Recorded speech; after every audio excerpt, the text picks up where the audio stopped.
This is Leonard Nimoy, Mr. Spock, the co-star of Star Trek.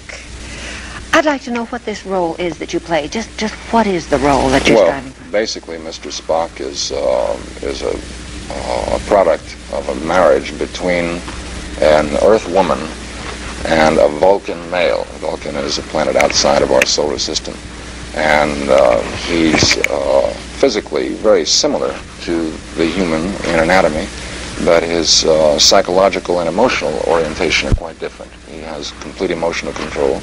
He's very scientifically oriented and is a very logical creature, you say.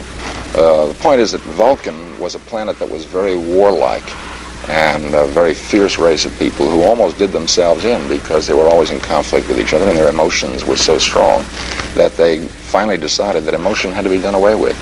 And it became a wise choice to control emotions and gradually breed them out of the race so that they could function more logically and survive. Well, you very seldom show emotion then. Is this Very difficult? seldom. Well, you mean from an acting point of view? Yes, from that. Excuse me, it's a challenge. It's a challenge, but of course that's my job. Showing emotion or not showing emotion, whichever the case may be, is the actor's craft. You know, I'm often surprised when a man comes in to my house and can fix a leaky faucet, you know, that I've been working on perhaps for a couple hours and only managed to make it worse, you see. That's his craft. He comes in and does it. My craft is to play interesting and unusual characters. Why is your part so successful, do you suppose? Well, I think there are a lot of reasons. It is. Well, evidently, yeah. Yes. The male would seem to indicate that. There are a lot of reasons. I think it starts with the physical appearance. I think the fact that he is such a wise individual. I think people are fascinated with the idea that a man in the future may know something that we don't know today. I think they look to him for answers. He's a very dignified man and commands respect.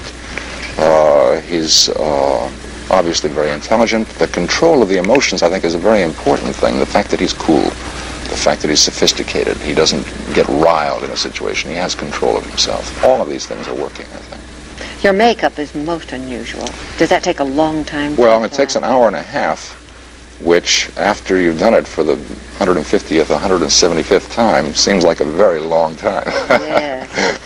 And whose idea was it to have pointed ears? Well, that started with Gene Roddenberry, who's the creator of the series, the executive producer. He saw the character with pointed ears and various other physical things which we experimented with. And I should say that just before we started shooting the show, we had experimented with 4 or 5 different types of ears. And we were not happy with any of them. And I got a little nervous about it. I thought this is going to be awful funny if these ears don't look right. And I went to Gene and I asked him to give up the idea of the pointed ears. And he said, no, he wouldn't. We're going to keep working on this and we'll get it right eventually. And he said, I promise you that if you do the show with the ears, at the end of 13 episodes, if you're not happy, I'll write you a script where you get an ear job. What are they made of? They're made of foam rubber. And it's a tip, a foam rubber tip that's cast in a mold that's made specifically for my ear. And it fits up on top of my ear. And it takes about an hour and a half. Not just for the ears, the eyebrows and the entire makeup. Yeah. Are they uncomfortable to wear at all? Oh, sometimes, but not terribly. I've more or less gotten used to them. My ears have become accustomed to the point. To being pointed. People recognize you, don't they?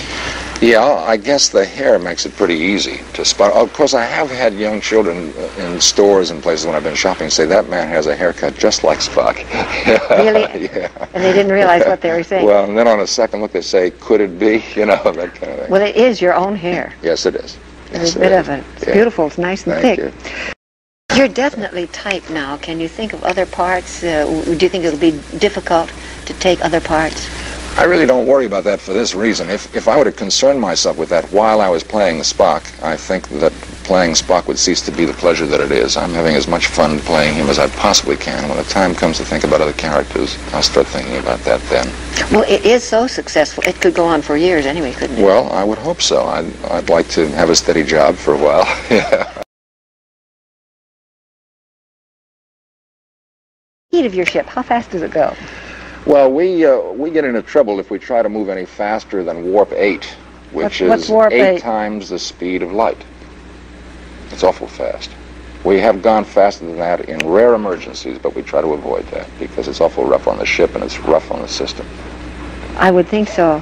Well, beaming down, is that painful? Beaming down, you mean that process when we leave the ship and come yes. down onto a planet? No, it's not as a rule. What it amounts to is, very briefly, we take matter, which is the human body, and we convert that to energy, and we move it from one place to another, just the way you move a television picture from the studio into people's homes. And when we get it to the place we want it to be, we reconvert it to matter.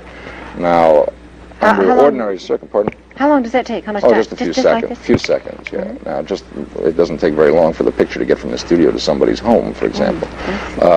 That's under normal circumstances. We don't have any difficulty. Sometimes we run into barriers, just the way a person runs into trouble if they have a mountain between the studio and their home. Their reception is a little difficult, and getting through those mountains is kind of rough. What do you do in a case like that? Oh, suffer a lot. Yeah. It's painful then. Is a lot of suffering goes on? No, we make it all right. Well, are there any of these things that you do, could they actually take place scientifically? The scientists tell me that they could. The people in the various NASA installations that I've visited, and they're certainly the people whose opinions I respect, tell me that we work constantly with a thread of scientific possibility in our shows, that we're not doing fantasy, that we're doing potential science fiction. We're doing science fiction, which means potential science possibility, you know. Children think of this part that you take. My children? Yes. They're very excited about it and very proud of it, I think, particularly because Spock is a character that you can take pride in. You know, it's nice for a change for me to be playing a character that my children can be pleased to identify with. For a long time, I played some pretty nasty characters, and I don't think they were too excited about that. Do they always watch your show? Always, yeah. Well, you've been a delightful guest. Thank you. Thank you so much for being here. It's been a pleasure to be here. Thank you very much.